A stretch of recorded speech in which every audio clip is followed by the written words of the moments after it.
Donald Trump has now put USAID under the State Department, and therefore Marco Rubio is in charge of it. Here's what he said about the insubordination within USAID. By the way, they have 10,000 employees. Donald Trump has fired all but about 200 of them.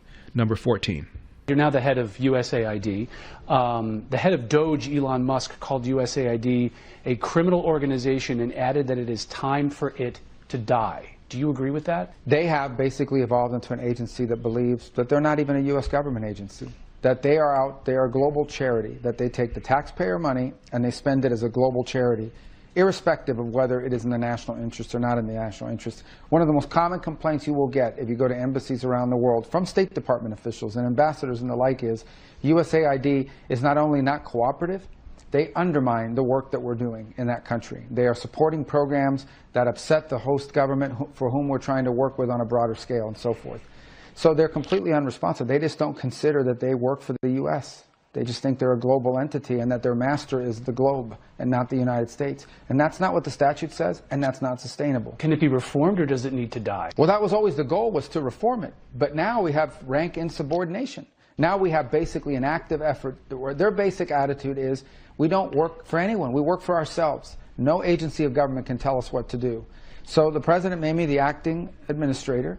I've delegated that power to someone who's there full time, and we're going to go through the same process at USAID as we're going through now at the State Department. I think there are some, this is not about getting rid of foreign aid. There are things that we do through USAID that we should continue to do that makes sense. And we'll have to decide, is that better through the State Department, or is that better through something, a reformed USAID? That's the process we're working through. There are things that are happening at USAID that we should not be involved in funding, or that we have a lot of questions about, but they're completely uncooperative. So we had no choice but to take dramatic steps to bring this thing under control. Do you think that...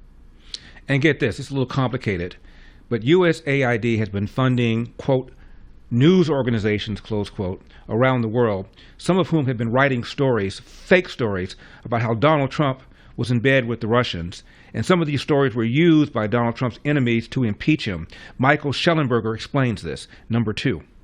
Hey everybody, it's Mike Shellenberger for Public. The House of Representatives impeached President Donald Trump in December 2019 after a White House whistleblower went public with evidence that Trump had abused his powers by withholding military aid to Ukraine in order to dig up dirt on his rival Joe Biden.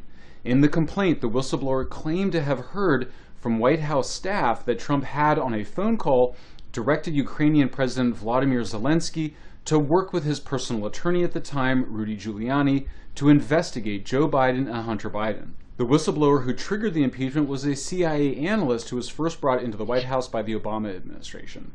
Reporting by DropSite News last year revealed that the CIA analyst had relied on reporting by a supposedly independent investigative news organization called the Organized Crime and Corruption Reporting Project, or the OCCRP, which appears to have effectively operated as an arm of the United States Agency for International Development, USAID, which President Trump has just shut down. Okay. The CIA so the point is, this organization was funded by USAID. They put out a bunch of news stories about how Donald Trump was colluding with the Russians, and his enemies used stories like this to impeach Donald Trump for allegedly withholding aid from Ukraine in order to dig up dirt on Joe Biden.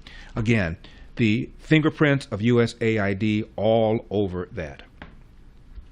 Now, also, Pew Research Center found only 7% of journalists identify as conservatives. 96% of political donation from journalists go to Democrats. A Columbia Journalism Review found that USAID has supported over 6,200 journalists. Now, don't know what percentage of those are left-wing, but I've got a feeling if only 7% of journalists in America are Republican, I can imagine how left-wing these journalists are around the world that USA has been supporting. 6,200 journalists, 707 news outlets, nearly 300 media sector organizations across 30 countries. The United States has become the world's largest public donor to so-called independent media. But just how independent is a media relying on government checks? The former president of Kenya chastise those who were angry over the cutting off of aid from USAID, a lot of it going to third world countries, many of them in Africa. Here's what the former president of Kenya said. People the other day crying, oh, I don't know, Trump has removed money. He said he's not giving us any more money. Watu wanalia. Why are you crying? It's not your government, it's not your country.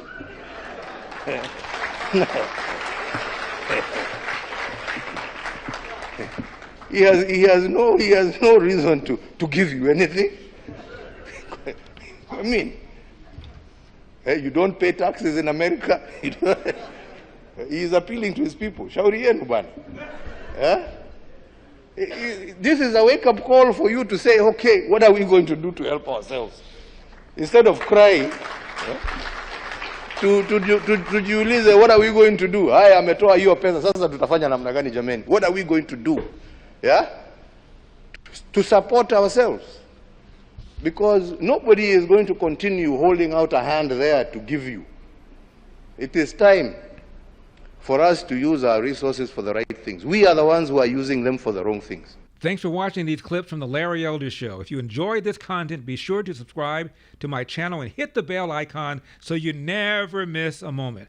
More thought-provoking discussions are just a click away, so stay tuned, and we'll see you in the next one.